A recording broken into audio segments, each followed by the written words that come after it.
Class 7। আজকে আমরা অনুপাতের অঙ্কগুলো শিখব। আমি প্রথমেই বলে দিই যে এখন স্কুল যেহেতু প্রায় বন্ধ, আমরা অঙ্কটা ভালো করে শিখিনি। অনেকের অঙ্ককে খুব ভয়, তারা আমার চ্যানেলটাকে ফলো করো। প্রত্যেকটা ভিডিও আমি ডেসক্রিপশনে লিঙ্ক দিয়ে দেবো। অঙ্কের জন্যে বিশেষ করে তোমরা পরপর দেখতে পারবে। আর যদি কোনো অসুবিধা হয় আমি অবশ্যই তোমরা কমেন্টে লিখবে, আমি অবশ্যই সলভ করে দেবো। আজকে যেমন আমার কাছে একটা কমেন্ট এসেছে যে পূর্ণ সংখ্যার অনুপাতে প্রকাশ করো, এই অঙ্কটা আমাকে পাঠিয়েছে। আর দুটি বাড়ির দামের অনুপাত 4:3 হলে একটা বাড়ির দাম দিয়ে দিয়েছে, অপর বাড়িটার দাম কত হবে। আর দুটো অঙ্ক দিয়েছে, 4 জন লোক একটি কাজ 15 দিনে করে, 10 জন লোক কতদিনে পারবে। আর একটা গুণ দিয়েছে, বিয়োগ চিহ্ন দিয়ে গুণগুলো আছে। আমি ভিডিও শেষে এগুলো করে দেবো, আশা করি করে দিতে হবে না। বিশেষ করে এই অঙ্কটা, অনুপাতের অঙ্কটা, এই অঙ্কটা আমরা শিখিয়ে দেব, অবশ্যই নিজেই পারবে। চলো আমরা প্রথমে অঙ্কগুলো শিখি। আমরা অঙ্ককে কেন ভয় করি প্রথমে আমরা জেনে নিতে হবে যে অঙ্কটার মধ্যে যে কোনো ভয় নেই সেটা অবশ্যই জেনে নেওয়া দরকার। কারণ হচ্ছে প্রত্যেক অঙ্কের ভিতর হয় যোগ থাকে, নয় গুণ থাকে, নয় ভাগ থাকে, নয় বিয়োগ থাকে। তাই যোগ বিয়োগ গুণ ভাগ যদি আমরা ভালো করে শিখে যাই, কোনো অঙ্ক আটকাতে পারে না। সব অঙ্কের ভিতর থাকে, কোনোটা পূর্ণ সংখ্যার যোগ বিয়োগ গুণ ভাগ, কোনোটা ভগ্নাংশের যোগ বিয়োগ গুণ ভাগ, কোনোটা দশমিক সংখ্যার যোগ বিয়োগ গুণ ভাগ। একটা অঙ্ক কাটাকাটি করছো, সেটাও কিন্তু ভাগ করে করছো। তাহলে আমরা যদি ভালো করে শিখে যাই না, আমাদের কোনো অঙ্ক ভয় লাগবে না। আমি কথা দিচ্ছি তোমাদের, অঙ্ক ভয় লাগতে পারে না। তোমরা তো আমার অনেক ভিডিও অন্য অন্য বিষয়ে দেখেছো, দেখো অঙ্কটা একবার দেখো। যেহেতু অঙ্কের ভিডিও একটু লম্বা হবে, একটু টাইম বেশি নেবে, নাহলে ভালো শিখতে পারবে না, তাই একটু ধৈর্য সহকারে দেখো। চলো আমি অঙ্কের মধ্যে ফিরে যাই। দেখো এখানে অঙ্কটা কি বলছে, 1 কিগ্রা চালের দাম 40 টাকা, 1 কিগ্রা ডালের দাম 100 টাকা, চাল ও ডালের অনুপাত কত। এখানে দুটোই কিন্তু আমাদের 1 কিগ্রা 1 কিগ্রা করে আছে, কোনো ঝামেলা নেই। এটাকে আমরা বাদ দিতে পারি বা 1 কিগ্রা লিখতেও পারি। তাহলে আমরা অনুপাত করতে হবে। একটুখানি অনুপাতে অঙ্কটা খুব ভালো করে জেনে নিই। মনে করো 4:5, তাহলে 4:5 মানে এটাকে ইস্টু বলা হয়, যেহেতু প্রথমটা কম আছে দ্বিতীয়টা বেশি আছে। প্রথমটাকে আমরা বলবো পূর্বপদ, আর শেষেরটাকে বলবো উত্তরপদ।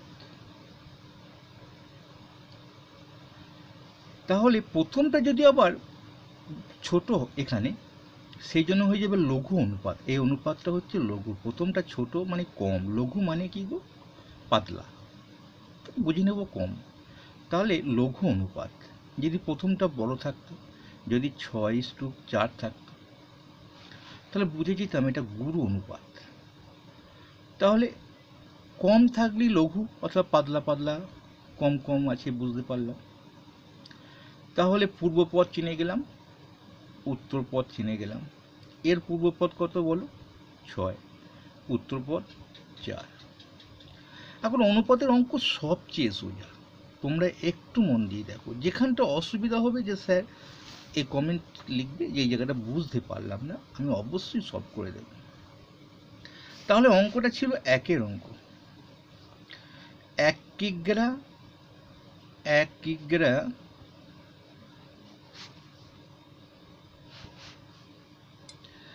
কিগ্রা চালের দাম, এটা লিখলাম কিগ্রা, এটা কত আছে 40 টাকা। আর কত আছে 1 কিগ্রা ডালের দাম 60 টাকা। তাহলে আমাদের বলেছে যে কিগ্রাটার মধ্যে দরকার হবে না, এটা দুটোই টাকা আছে, কোনো ঝামেলা নেই। তাহলে আমরা চালের পরিমাণ লেখার দরকার হবে না, বলেছি দামের অনুপাত। তাহলে চাল লিখব, এখানটা ডাল লিখব, ইস্টু দেবো। চাল কত আছে? 40 টাকা দাম, ব্র্যাকেটে দাম লিখবে।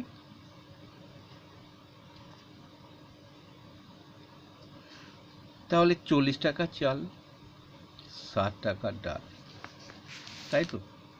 না, 100 টাকা আছে, আমি একটু ভুল দেখেছিলাম, ঠিক করিনি, 100 টাকা আছে। তাহলে বুঝে ফেললাম, ডাল উপরে লেখা আছে 100 টাকা, নিচে আছে চাল উপরে লেখা আছে, তার নিচে 40 লেখা আছে। আমার ক্যামেরার সামনে লিখতে একটু অসুবিধা হয়, বারবার মুখে বলে দিই। ইস্টুটা দেব।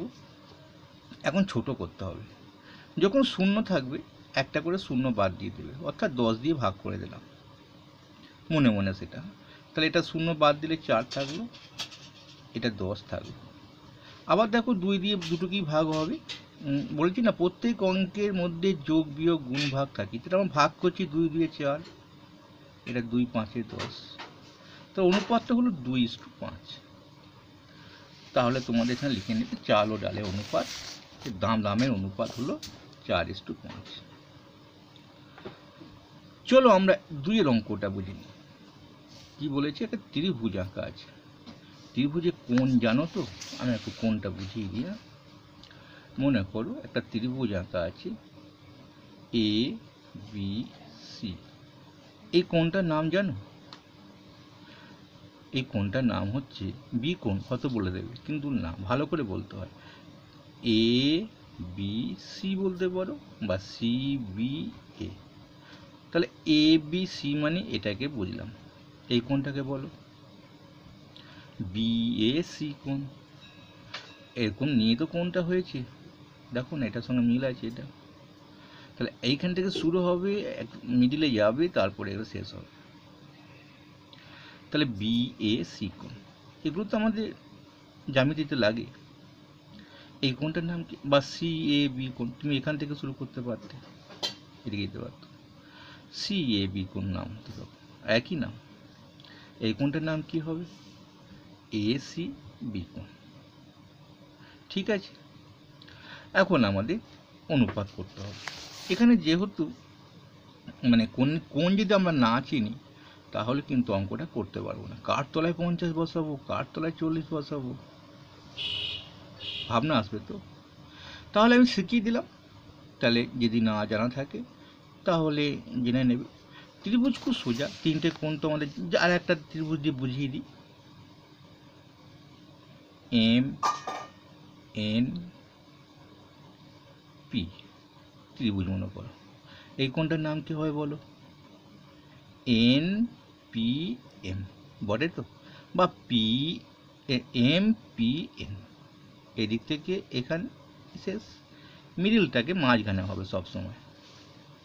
যে কোণটা হবে সে নামটা, আমরা যদি কোণটাকে লিখি এম পি এন, দেখো পিটা মাঝখানে পড়লো, অর্থাৎ পি কোণ বুঝে ফেললাম। এই কোণটা কি হবে? এম এন পি বা পি এন এম, একই তো। এই কোণটার নাম কি হবে? এন এম পি বা পি এন এম। তাহলে এই কোণটার নাম পেয়ে গেলাম। চলো আমাদের নাম ধরে ধরে দিয়েছে অঙ্কটা। কি দিয়েছে? এই ত্রিভুজটা এঁকে দিয়েছে। এই ত্রিভুজটা এঁকে দেওয়ার ফলে এখানে 3টে কোণের মান দিয়ে দিয়েছে। কত আছে? 50 ডিগ্রি একটা আছে, 60 ডিগ্রি একটা আছে, 70 ডিগ্রি। এটা 70 ডিগ্রি। নাম ছিল কিন্তু এখানে এ বি সি। তা বুঝে ফেললাম এ বি সি কোণ সমান 50। তাহলে অঙ্কটা আমাদের দেখো দেওয়া আছে কোণ, এই চিহ্নটা দিলে কোণ বানানটা লিখতে হয় না। A B C is two, না প্রথমে A B B A C দিয়েছে, প্রথমে নামটা আমাদের ভুল দিলাম, বি এ সি। হ্যাঁ, তারপর দিয়েছে এ বি সি কোণ এ বি সি কোণ ইস্টু হবে কোণ এ সি বি। ছবিটা দেখো তো, বি এ সি কোনটা হবে? বি থেকে শুরু করো, B A C, B A C, তাহলে কত? এই কোনটা 60 ডিগ্রি আছে, তার তলায় 60 লিখব, ইস্টু দেবো। এ বি সি কোনটা বলো? A B C. ওপরে কোনটা? যেখানে মাঝেরটা হবে, অর্থাৎ এ মাঝে আছে, এ কোনটা হবে? বি মাঝে আছে, বি কোনটা হবে? তাহলে 50 ডিগ্রি। এগুলো ডিগ্রি দেবে, যেহেতু ডিগ্রি আছে। আর এসি বি কত হবে? এসি বি হবে 70 ডিগ্রি, 70 ডিগ্রি। চলো আমরা প্রথমে কি শিখিয়ে দিয়েছিলাম, শূন্য থাকলে খুব মজা হয় সবারই, একটা করে শূন্য বাদ দেবো, অর্থাৎ 10 দিয়ে ভাগ করবো। 6:5:7। দেখো, প্রত্যেক সংখ্যাকে 2 দিয়ে ভাগ করা যাবে না, 3 দিয়ে যাবে না, সবাইকে করতে হবে, একই সংখ্যা দিয়ে ভাগ করতে হবে। অতএব মৌলিক সংখ্যা দুটো হয়ে গেছে, ভাগ করা যাবেই না। 5 আর 7 তো মৌলিক সংখ্যা, অতএব এটা অ্যান্সার। চলো আমরা তারপরে উত্তরটা করি। স্যার এখানে ডিগ্রিটা হবে কি না? না, ডিগ্রিটা আর এখানে হবে না, কারণ হচ্ছে ডিগ্রিগুলো অনুপাতের সঙ্গে আমাদের আউট হয়ে গেছে। যখন আমরা 0 দিয়ে ভাগ করেছি, ডিগ্রিগুলোকে আমরা প্রথমে মুছে দিতে পারি। তারপরে অঙ্কটা, একটা পেন্সিলের দাম 3 টাকা, একটা লজেন্সের দাম 50 পয়সা। একটা পেন্সিল একটা লজেন্সের দাম কত? এইখানটা দেখো একটু ঘাবড়ে দিয়েছি। আমাদের অনুপাতে অঙ্ক করতে গেলে এককটাকে আগে রাখতে হয়। এখানে পয়সা আছে, এখানে টাকা আছে। তাহলে আমরা এরকম যদি অঙ্কটা লিখে ফেলি, প্রথমে এটা কী ছিল? Pencil is to lozenges,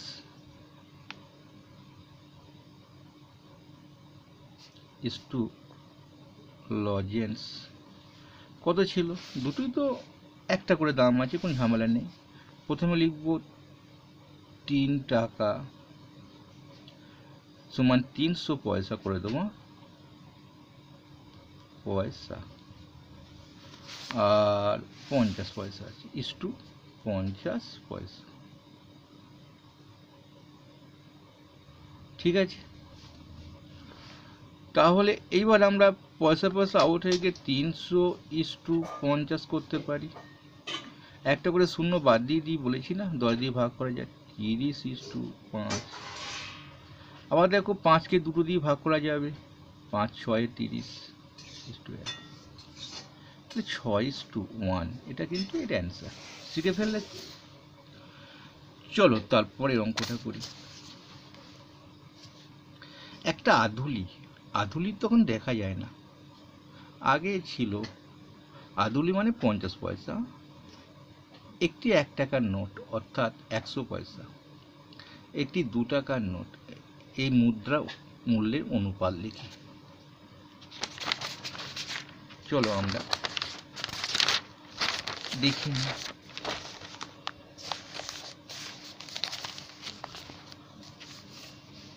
আধুলি is to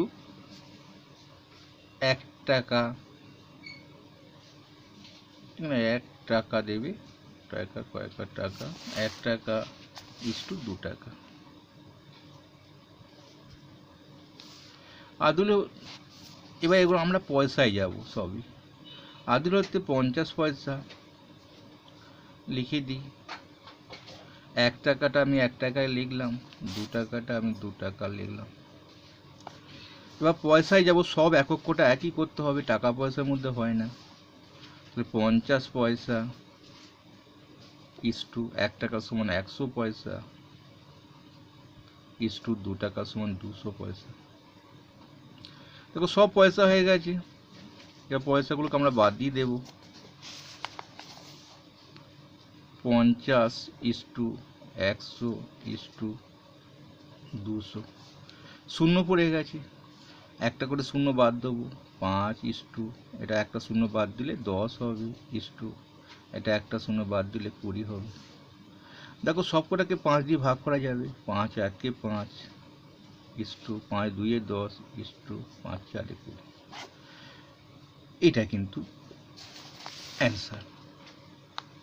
তাহলে আমরা শিখে ফেললাম যে অনুপাতের অঙ্ক এগুলো খুব সোজা।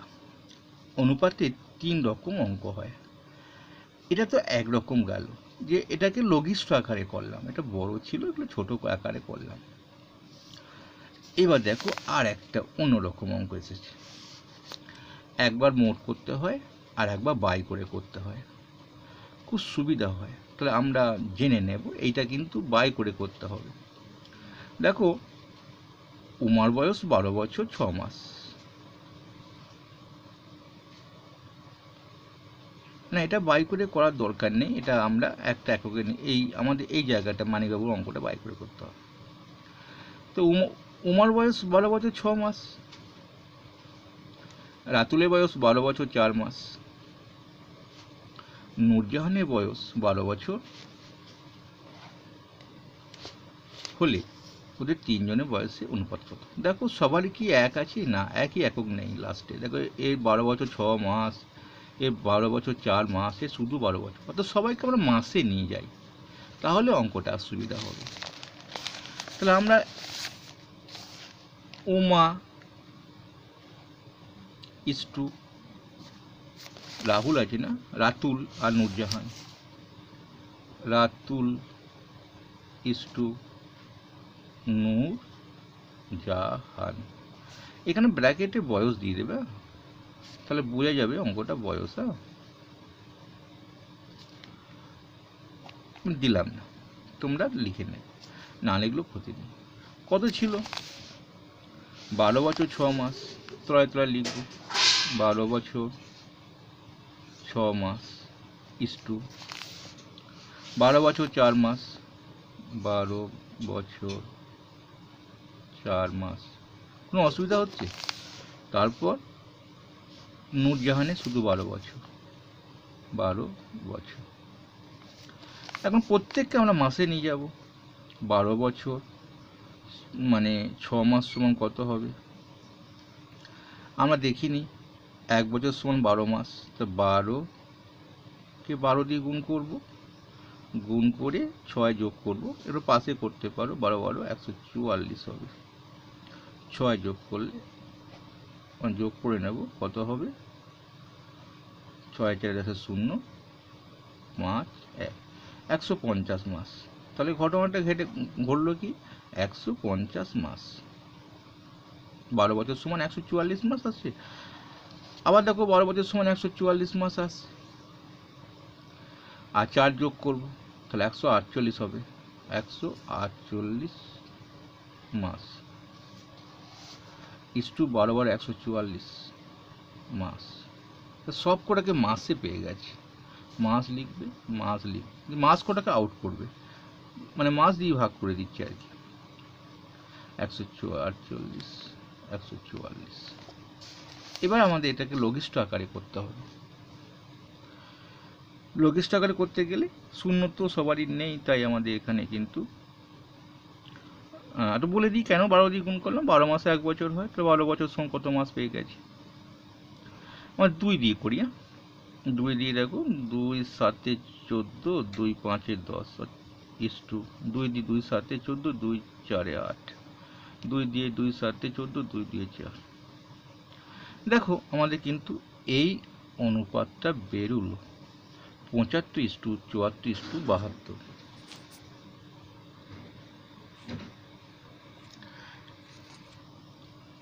তাহলে এটাই আমাদের অ্যান্সার। চলো তারপরে অঙ্কটা দেখি। সমকোণী সমদ্বিবাহু ত্রিভুজের কোণগুলি অনুপাত লিখি। না, সমকোণী সমদ্বিবাহু ত্রিভুজের কোণগুলো অনুপাত লিখি, এটা সম্ভব ছিল। এটা খুব সহজ যদি আমরা সমকোণী ত্রিভুজকে জানতে পারি। যে ত্রিভুজের একটি কোণ সমকোণ অর্থাৎ 90 ডিগ্রি, তাকে তো আমরা সমকোণী ত্রিভুজ বলি। আর দুটো বাহু সমান হয়ে গেলে কি হয়? বাকি কোণ দুটো সমান দুভাগে ভাগ হয়ে যায়, বাকি কোণ মানে কোণের মানটা।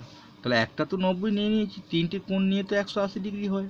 যে কোনো ত্রিভুজে 3টি কোণ নিলে 180, তাহলে কত পড়ে আছে? 90 তো একটা কোণ নিয়ে নিয়েছে, সমকোণটা নিয়ে নিয়েছে, তা 90 পড়ে আছে। তা 90 পড়ে থাকা মানে 45 এ নেবে, 45 এঁকে দেবে।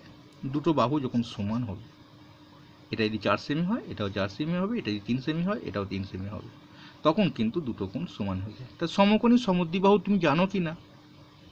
এই অঙ্কটা অনুপাত তো অনেকভাবে করা যায়। তাহলে আমরা করতে পারি যে 45:90:45 করতে পারি। আবার আমরা এটা প্রথমে 90:45:45 করতে পারি, যেটা খুশি করতে পারি। তা দুটো অ্যান্সার হতে পারে, দেখে নাও। আমরা প্রথমে কি করব, 5 দিয়ে কেটে ছোট করে নিই। 5×9 45, 5×1 5, 5×8 40, 18×5 90 হবে। আবার 5×9 45 হবে। আবার দেখো 9 দিয়ে কেটে দিই একবারে মনে মনে, 9×1 9, 2:1, তাহলে 1:2:1 হতে পারে। আবার দেখো এটা কি হতে পারে, যেহেতু এটা আমাদের 18, আবার 5 দিয়ে ভাগ করছি, 9:9, তাহলে আবার 9 দিয়ে করে দিলাম 2:1:1, এটাও হতে পারে। তুমি যেভাবে লিখতে পারবে, অর্থাৎ সমকোণী সমদ্বিবাহু ত্রিভুজ তুমি চেনো কিনা, বা তার কোণের মানগুলো কত হতে পারে তুমি জানো কিনা, এটাই কিন্তু এখানে শেখার। ত্রিভুজ বেশি রকম নেই, যদি তোমাদের একটা সমবাহু হয়, সমদ্বিবাহু হয়, আর বিষম হয় বাহু ভেদে, আর কোণ ভেদে সমকোণী স্থূলকোণী সূক্ষ্মকোণী একটা সমকোণী সমদ্বিবাহু হয়। দুটো বাহু তো সমান হয়ে যেতে পারে। এই কটা ত্রিভুজ আছে, আমরা যদি ভালো করে জেনে নিই কোনো অসুবিধা নেই। চলো, এটা সমবাহু ত্রিভুজে 3টে কোণে অনুপাত কত? সমবাহু মানে 3টে বাহু যার সমান। তো 3টে বাহু সমান হলে 3টে কোণ সমান হবে। আমি একটু আগেই কি বলে দিলাম, 3টে কোণ নিয়ে হয় 180 ডিগ্রি। তাহলে 3 দিয়ে ভাগ করে দেয়, এক একটা কোণ কত পাবে, 60 ডিগ্রি করে। তাহলে লিখবে 60:60:60। এটা খুব ছোট অঙ্ক। অর্থাৎ তুমি জানো কি না সেটা জানছে, সমদ্বিবাহু ত্রিভুজে 3টে কোণ কত হয়। 3টে বাহু সমান যখন 3টে কোণও সমান হবে। তাহলে একবারই 6:6:6 করে দেবে, একটা করে শূন্য বাদ দেবে, দিয়ে 6 দিয়ে ভাগ করে 1:1:1। এটা খুব সোজা অঙ্ক। অর্থাৎ তুমি জানো কি না সমবাহু ত্রিভুজটা 3টে কোণের মান কত। তাহলে আজকে এই পর্যন্তই থাক। আমি আবার কমেন্টে উত্তরগুলো করে দেবো বলেছি, সেটা করে দিই একটুখানি। হ্যাঁ, আমি বাই করে আজকে শেখাতে পারলাম না, পরে ভিডিও আমি বাই করে শিখিয়ে দেবো, অঙ্কটা করে দিই। দেখো, এই অনুপাতটা যেটা লিখেছো, তলাটাকে মিল করতে হয়। তলাটাকে মিল করে আউট করে দিলে কোনো অসুবিধা হয় না। তাই তলাটাকে মিল করতে গেলে কী করতে হয়, তলাটাকে লসও করতে হয়, যে অঙ্কই থাক না কেন। ধরো 15 আর 20 লসও করে নিতে হয়। তাহলে 5 দিয়ে দিই, 5×3 = 15, 5×4 = 20, 3 আর 4 হয়ে গেছে। তার মানে 4×3 = 60 লসও আসবে। তোমাকে তলাটাকে 60 আনতে হবে। তা কী করতে পারো, 7 গণিত ফাঁকা রাখবে, 15 গণিত ফাঁকা রাখবে, আর এদিকে 3 গণিত ফাঁকা রাখবে। ফাঁকা মানে কি হবে সেটা পরে হবে। আর এটা মানে 20 গণিত ফাঁকা রাখলাম। আনতে হবে কত, লসাগুটা, অর্থাৎ 60 আনতে হবে। তাই 15কে কত দিয়ে গুণ করলে 60 হয়, 4 দিয়ে। তাই একেও 4, লব হরকে একই দিয়ে গুণ করতে হয়। 20কে কত দিয়ে গুণ করলে 60 হবে, 3 দিয়ে। তো এটাকেও আমাদের 3 দিয়ে গুণ করতে হবে, লব হরকে একই দিয়ে গুণ করতে হয়। কত এলো, 28/60, আর এটা এলো 3×3=9/60, না হ্যাঁ 3 গণিত 3, হ্যাঁ 9/60। তাহলে কত, 60 বাদ চলে যাবে, তাহলে আমাদের দুটো 60ই আউট হয়ে যাবে এখানে। তাহলে 28:9। এবার আমাদের কিন্তু একটু ছোট করা যাবে কিনা দেখিনি, 4 7 28, না 28:9। এটা কিন্তু আমাদের পূর্ণ সংখ্যায় চলে এলো। তলাটাকে লসাগু করে গুণ করে দাও, কোনো ভয় নেই, যে অঙ্কই থাকলো। আমি আরেকটা দেখিয়ে দেবো, ছোটো করে দেখিয়ে দিই। 1/2 আছে, এটা আছে 1/5। এই দুটো লসাগু করলে কত হবে, এটা 10 হবে। তাহলে আমি এখানেই করে দিই। তাহলে 10 আনতে হবে তলাটাকে, তাহলে একে 5 দিয়ে গুণ, তাহলে ওপরটাকেও 5 দিয়ে গুণ করতে হবে। এটাকে 2 দিয়ে গুণ তো 10 হবে, তো ওপরটাকেও 2 দিয়ে আনতে হবে। তাহলে কী হলো, 5/10 এলো, 2/10 এলো। তো অনুপাতে 10 বাদ চলে গেল, 5:2 হবে। পারবে তো? চলো এইখানে দেখো, আমি এটাকে মানে হ্যাঁ করে নিই। দুটি বাড়ির দামে অনুপাত 4:3। এখানে লিখবে প্রথম বাড়ি, আমি তাড়াতাড়ি বলে দিচ্ছি, প্রথম বাড়ি, আর নিচে লিখবে দ্বিতীয় বাড়ি। ঠিক আছে, দেখো সমান লিখবে প্রথম বাড়িটা কত আছে, 4:3, 4/3 দেখতে পাচ্ছ তো? হ্যাঁ চলো, তাহলে প্রথম বাড়িটা 4 ছিল, প্রথমটা তো দুটো বাড়ির দামে অনুপাত, দুটি বাড়ির দামে হতে নিশ্চয়ই প্রথম আর দ্বিতীয় হবে, এটা বুঝে নিলাম। এবার দ্বিতীয় বাড়িটার দাম দিয়ে দিয়েছি, আবার সমান দেবে। দ্বিতীয় বাড়িটার দাম কত আছে, 4,8,0,0,0,0। তো এটাকে এক্স ধরো, এটাকে এক্স ধরলে কী হয়, সমাধানটা শিখে নিতে হয়। অঙ্কের মধ্যে সবসময় সমাধানটা যদি শেখা থাকে কোনো ঝামেলা হয় না। দেখো এটা কোনাকুনি গুণ, সমাধান মানে কিন্তু সেই যোগ বিয়োগ গুণ ভাগ, আমি বলেছি না, এটা কোনাকুনি গুণ। তার 3 গণিত এক্স সমান, এটা বা দেবে, দুবার সমান হয় না বলে বা হয়। 4 গণিত, এটা কোনাকুনি গুণ, এটার সঙ্গে এটা গুণ, এটার সঙ্গে এটা গুণ। 4 গণিত 4 0 0 8 0 80 0 0 0, গুণটা করতে হয় না। তাহলে এক্স সমান কি হয়, এটা 3-এর সঙ্গে এটা গুণ হয়ে আছে, 3 গণিত এক্স হয়ে আছে, এই তলায় ভাগ হয়ে যায়। 4 গণিত 4 8 0 0 0 0, তলায় 3 চলে যায়, এই 3টা তলায় চলে যায়। তাহলে আমরা গুণ করে দিই, 3 আর 3, 3 6 18, 0 0 0 0। তাহলে এবার উপরে 3টা কেটে গেল, উপরে কত হলো, 0 0 0 0 0 দিয়ে গুণ তো খুব মজা, এটাও 0 হয়ে যাবে। 4 6 24 4 হবে, 4 1 4 5 6 6,040 টাকা, এই 6,40,000।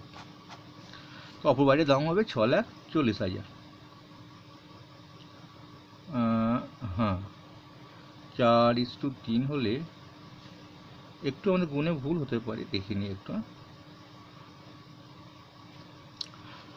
গুণটা, হ্যাঁ আমার গুণটা মোটামুটি ঠিকই আছে। কারণ দেখে না, প্রথম বাড়িটার দাম তো বেশি হবে, হ্যাঁ, কারণ আমাদের দ্বিতীয় বাড়ির দামটা তো 3 ভাগ, তার 1 ভাগ বেশি হবে অটোমেটিক্যালি, এটা আমাদের 6,40,000 টাকা হবে। চলো দেখিনি, আর একটা অঙ্ক আছে, এটা এই অঙ্কগুলো অনেক রকম করা যায়, অনুপাতে করে দিয়া না, তুমি এই অঙ্কগুলো যখন শেখাবো না, মানে খুব সহজ অঙ্ক। জনের সঙ্গে এখানে লিখবে জন, আর এটা দিন লিখবে। জন কত আছে 8, দিন কত আছে 15, পরে 10 জন লোক হয়ে গেল, দিন চাইছে। এটা যদি অনুপাতে করো খুব সোজা হবে। কেমন দেখো, এটা জনের সঙ্গে দিনের সম্পর্ক কিন্তু ব্যস্ত হলে কি হয়, লিখবে জনের সঙ্গে দিনের সম্পর্ক কয়জা 200। তো ব্যস্ত, তা বুঝলাম, তো ব্যস্ত হলে জন কমলে দিন বাড়বে, দিন আর জন বাড়লে দিন কমবে। তা সেই অনুপাতে না, আগে ব্যস্ত হলে কি হয়, এইটাকে আগে দেবে, এটা পরে দেবে, অনুপাত করবে 10:8, ডবল ইস্টু দেবে, এটা 15:x, এটা ওপর নিচে, এটা এক্স ধরবে ব্র্যাকেটে, 15:x। তো সমাধান তো আমরা জানি, এটা গুণ, এটা গুণ। তাহলে 10 মানে এই পদ গণিত, এই পদ প্রথম আর শেষ আর মাঝের দুটো গুণ করতে হয় অনুপাতে। আর যদি এটা সরল অনুপাত হতো তাহলে 8:10 হতো, এটা 10:8টা হয়ে গেছে, সেটা কিন্তু পরপরই হতো। শুধু ব্যস্ত হলে পরে এটাকে উল্টে দিতে হয়। তাহলে তাড়াতাড়ি করে দিচ্ছি, 10x সমান 8 গণিত 15, এক্স সমান, আগের অঙ্কটা করে দেখালাম, সমাধান শিখে দিতে হয়, খুব তাড়াতাড়ি হয়। 8 গণিত 15 লিখলাম, এই 10টা তলায় চলে যায়, এই 5 3 15, 5 2 10, 2 4 8 সমান 12 দিন আসবে। তাহলে 10 জন লোকের 12 দিন লাগবে অটোমেটিক্যালি। দেখো না, 8 জন লোকের 15 দিন লাগে, 10 জন লোক কত লাগবে, 12 দিন। এই সমাধানটা শিখে নেবে, সমাধানটা খুব সোজা। দেখো মানে এটা তো সমাধান না, এটা কোনাকুনি গুণ। এবার 10x ছিল, মানে এটা গুণ হয়েছিল 10টা তলায় ভাগ হয়ে যাবে, এর সমানে এদিকে যখন আসবে, আর কিছু না। আর এটাতে আমি মুখে মুখে বলে দিচ্ছি গুণটা করবে, চিহ্নটা কী হবে অত ভেবে পাবে না, তোমরা পরপর গুণগুলো করে নেবে, অত সময়টা নেই। ধরো এই 9 আমি বলে দিচ্ছি, -1 -1 আর -9 গুণ করলে কত হবে, আগে চিহ্নের গুণটা করতে হয়, মাইনাসে মাইনাসে প্লাস হয়, +9 এইখানটায় যায়।